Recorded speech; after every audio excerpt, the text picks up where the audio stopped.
Hello दोस्तों, हमें यहाँ प्रश्न में दिया गया है कि सिद्ध कीजिए कि समुच्चय 1 2 3 ये तीन जिसके अवयव हैं इस समुच्चय के में संबंध R इस प्रकार है कि यह हमें रोस्टर रूप में दिया गया है कि इसके जो अवयव हैं क्रमित युग्म 1,1 है, 2,2, 3,3, 1,2 और 2,3। तो इस प्रकार प्रदत्त संबंध स्वतुल्य है परंतु ना ही सममित है और ना ही संक्रामक, ये सिद्ध करना है। तो सबसे पहले तो मैं यहाँ पे लिख लेता हूँ जो हमारा संबंध R है। यहाँ पे 1,1, 2,2, 3,3, फिर 1,2 और 2,3। ठीक है, ये है। और इसका जो समुच्चय है क्या है? समुच्चय है अपना 1, 2 और 3, इन तीनों अवयवों से बना एक समुच्चय है। ठीक है, अब हमें क्या चेक करना है? स्वतुल्य, समित और संक्रामक। तो देखिए स्वतुल्य क्या होता है? कोई संबंध स्वतुल्य तब होगा जब इसमें एक अवयव हमारे संबंध में आएगा, है ना। जहाँ पे ये सब ए जो है ये सभी अवयवों के लिए समुच्चय के। ठीक है, समुच्चय में क्या क्या है? 1 2 3। ठीक है, तो स्वयं का स्वयं से प्रतिबिंब बनना चाहिए इस प्रकार के, सॉरी, स्वयं का स्वयं से संबंध होना चाहिए इस प्रकार के सारे अवयव हमारे संबंध में आए, है ना। तो यहाँ पे हम क्या देखते हैं? यहाँ पे मैंने लिखा है सभी ए के लिए, मतलब 1 2 3 इन तीनों का आपस में मतलब स्वयं से संबंध होना चाहिए। तो चूंकि यहाँ 1,1, चूंकि 1,1, 2,2 और 3,3 ये तीनों हमारे संबंध में हैं, इसलिए हम बोलेंगे कि जो आर है, संबंध आर, यह स्वतुल्य है।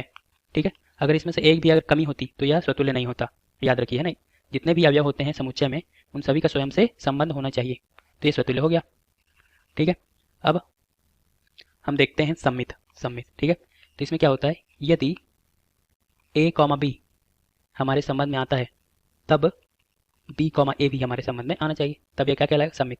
तो यहाँ पे आप देखिए, यहाँ पे क्या दिया गया है? 1,2 हमारे संबंध आर में है, लेकिन इसका उल्टा बताइए 2,1 क्या यहाँ कहीं दिख रहा है? क्या नहीं दिख रहा है। तो हम इसकी अच्छा उदाहरण है, तो हम बोलेंगे कि चूंकि 1,2 हमारे संबंध में है परंतु 2,1 ये हमारे संबंध में नहीं आ रहा है। ठीक है, इसलिए ये जो आर है यह सम्मित नहीं है, सम्मित नहीं है। इसका भी उदाहरण दे सकते थे आप, 2,3 है लेकिन 3,2 नहीं है ना, एक ही काफी है बताने के लिए। तो ये सम्मित नहीं है। आगे देखिए, अब संक्रामक। संक्रामक कैसे होता है? देखिए, संक्रामक में इसे ध्यान से देखिएगा, यदि, है ना, यदि ए कॉमा बी, है ना, ए कॉमा बी और बी कॉमा सी हमारे संबंध में आए, यहाँ पे थोड़ा ध्यान दीजिएगा, इसका जो द्वितीय घटक है इसका प्रथम घटक होगा। इस प्रकार के जब हमारे संबंध में आते हैं, है ना, तब आवश्यक है कि ये इसका प्रथम अवयव और इसका अंतिम अवयव, यहाँ पे देख लीजिए, इसका प्रथम और इसका अंतिम, ये भी आपस में संबंधित होने चाहिए, तब यह संक्रामक कहलाएगा, है ना। तो यहाँ पे आप प्रश्न में देखिए हमारा जो दिया गया है कि ये देखिए 1,2 यहाँ पे है ना, और 2,3 भी यहाँ पे, इन दोनों घटक जैसे इसका दूसरा और इसका प्रथम घटक एक समान है। अब आपको ये चेक करना है कि इनका इसका प्रथम इसका अंतिम घटक आपस में संबंधित है क्या, मतलब 1,3 यहाँ कहीं दिख रहा है क्या? नहीं दिख रहा है, मतलब ये संक्रामक नहीं है। तो हम ये उदाहरण लेंगे 1,2 और 2,3। तो देखिए यहाँ पे लिखेंगे चूंकि 1,2 व 2,3 ये दोनों हमारे संबंध में आ रहे हैं, किंतु, है ना, किंतु इसका प्रथम और इसका अंतिम मतलब 1,3 ये हमारे संबंध में नहीं आ रहा है। तो हम इसको क्या बोलेंगे? इसको बोलेंगे, इसलिए ये जो संबंध आर है यह संक्रामक नहीं है। ठीक है दोस्तों, आशा करता हूँ आपके समझ आ गया होगा क्यों संक्रामक और सम्मित नहीं है, है ना, और क्यों स्वतुल्य है।